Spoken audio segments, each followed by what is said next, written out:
Bismillahirrahmanirrahim. Assalamualaikum warahmatullahi wabarakatuh. Kembali lagi dengan saya Muhammad Dwi Setiaji, mahasiswa dari Universitas Pulau Warman, Fakultas Keguruan dan Ilmu Pendidikan, Prodi Pendidikan Bahasa Indonesia angkatan 2019 kelas A dengan NIM akhir 02. Baik, kemarin kita sudah membahas tentang sajak-sajak dari Khairul Anwar. Sekarang di mata kuliah apresiasi puisi ini kita akan melanjutkan materi ketidaklangsungan apresiasi puisi. Di sini ketidaklangsungan apresiasi puisi menurut Privatare, ketidaklangsungan pernyataan puisi itu disebabkan oleh 3 hal. Yang pertama, penggantian arti atau displacing of meaning, penyimpangan arti atau distorting of meaning, dan penciptaan arti atau creating of meaning. Kita langsung masuk yang pertama, yaitu penggantian arti. Penggantian arti ini pada umumnya kata-kata kiasan mengganti sesuatu yang lain, lebih-lebih metafora dan metonimi rivetare. Dalam penggantian arti ini, suatu kata atau kiasan berarti yang lain atau tidak menurut arti yang sesungguhnya. Secara umum dalam pembicaraan puisi, bahasa kiasan seperti perbandingan, personifikasi, sinekdoki, dan metonimi itu bisa disebut saja dengan metafora, meskipun sesungguhnya metafora itu berbeda dengan kiasan yang lain, mempunyai sifat sendiri.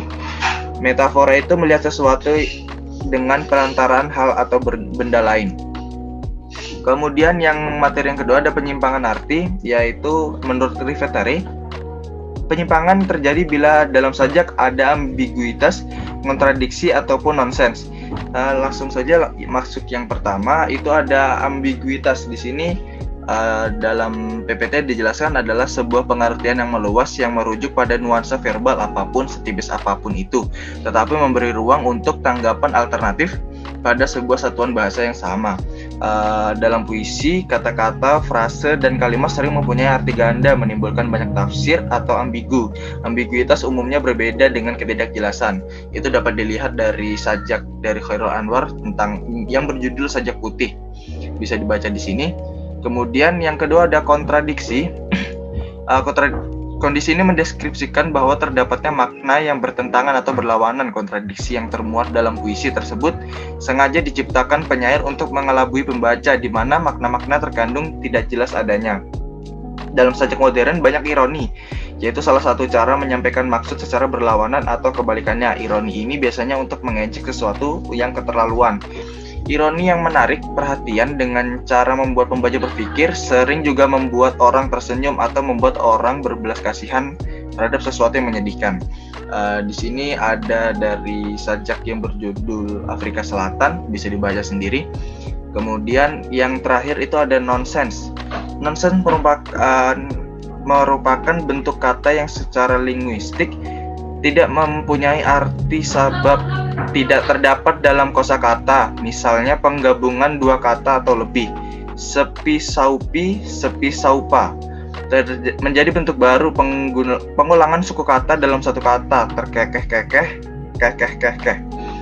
Nonsen ini menimbulkan asosiasi tertentu, menimbulkan arti 2 segi, menimbulkan suasana aneh, suasana gaib, ataupun suasana lucu.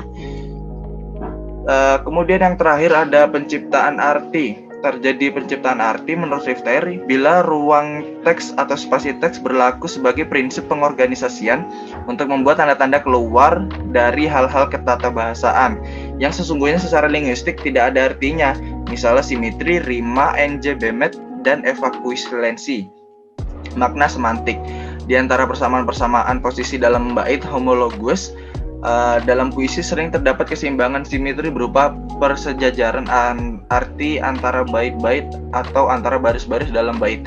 Homologus atau persamaan posisi itu misalnya tanpa dalam sajak pantun atau semacam pantun. Semua tanda di luar kebahasaan itu menciptakan makna di luar arti kebahasaan, misalkan makna yang mengeras atau intensitas arti, dan kejelasan yang menciptakan oleh ulang bunyi dan paralelisme. Di sini dalam dapat dilihat dalam sajak keharuan, dapat dibaca sendiri. Dan kesimpulannya, dalam pengertian arti ini, suatu kata atau kiasan berarti yang lain atau tidak menurut arti sesungguhnya. Penyimpangan terjadi bila dalam sajak ada ambiguitas, kontradiksi, atau nonsen. Bila ruang teks atau spasi teks berlaku sebagai prinsip pengorganisasian untuk membuat tanda-tanda keluar dari hal-hal ketatabahasaan yang sesungguhnya secara linguistik tidak ada artinya, misalnya simetri, rima, enjambemen, atau ekuivalensi makna semantik di antara persamaan posisi dalam bait atau homogloes. Mungkin itu saja untuk video kali ini. Kurang lebihnya saya mohon maaf. Terima kasih. Wassalamualaikum warahmatullahi wabarakatuh.